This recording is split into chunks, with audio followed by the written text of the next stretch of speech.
Some legends are born in the spotlight, others find their greatness when the lights go out. Stephon Marbury's story is not just a basketball tale, it's a story about redemption, identity, and finding purpose far from home. From the asphalt courts of Coney Island to the neon-lit arenas of Beijing, Marbury's journey shows what happens when a game you love stops loving you back, and you learn to love it again on your own terms. Stephon Xavier Marbury was born in 1977, the youngest of 7 kids, in Brooklyn's Coney Island, a neighborhood where basketball wasn't just a sport, it was survival. His family lived in the projects, but on the courts, Stephon was royalty. People called him Starbury. He followed in the footsteps of New York legends like Kenny Anderson, Sebastian Telfair, but even as a teenager, Marbury stood out. At Lincoln High School, he was a prodigy, lightning quick, fearless, and brash. To the city, he was supposed to be the one, the next big New York point guard who would bring glory back to the New York Knicks. In 1996, a draft that included Kobe Bryant,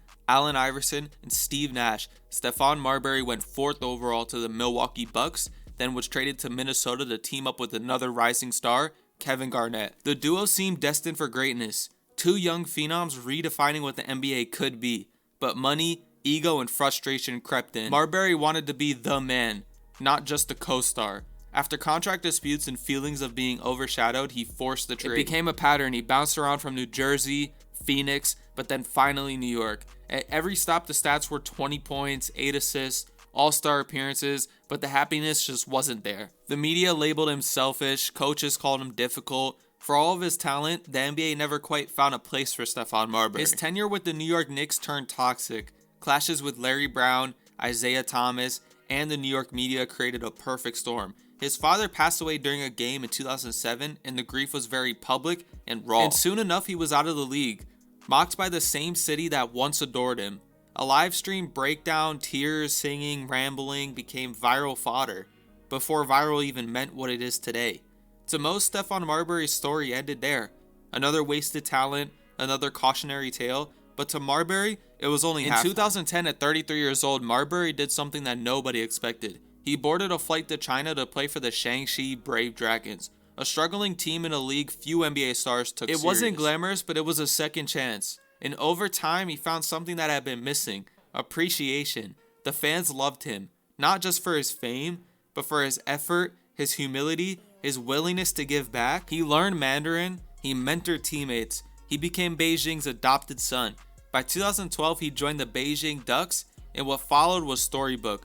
3 championships, a finals MVP, statues built in his honor. In America, he was forgotten, but in China, he was immortal. Stephon Marbury didn't just play basketball in China, he belonged there. He became a symbol of perseverance and transformation.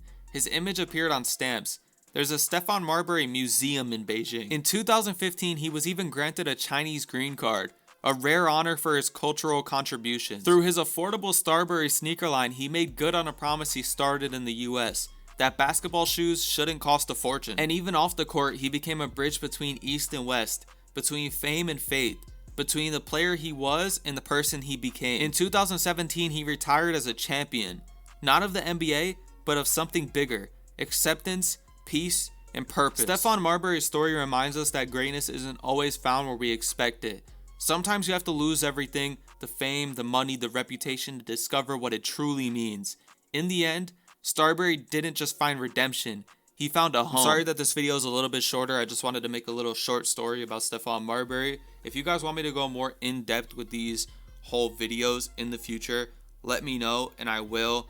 I'll start to take more time on them and stuff like that. But for right now, I'm just trying to get my foot in with YouTube again and trying to get used to being in that mode of doing 3 to 4 videos a week. So yeah, if some stuff seems a little bit off right now and stuff like that, then it probably is, and I'll get better at it over time. So yeah, let me know if you guys have any criticism in the comments for these type of videos. And yeah, I appreciate all the support on them. Obviously some of them are going to do worse than others. I want to try and cover more obscure topics. I think Stephon Marbury is a great story to kind of start that. A lot of people know about Stephon Marbury, but they don't know about how good he was over in China and how much he did for the game.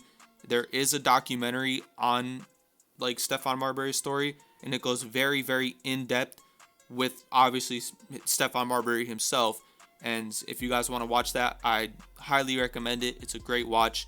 I watched it a while back. Great documentary on him.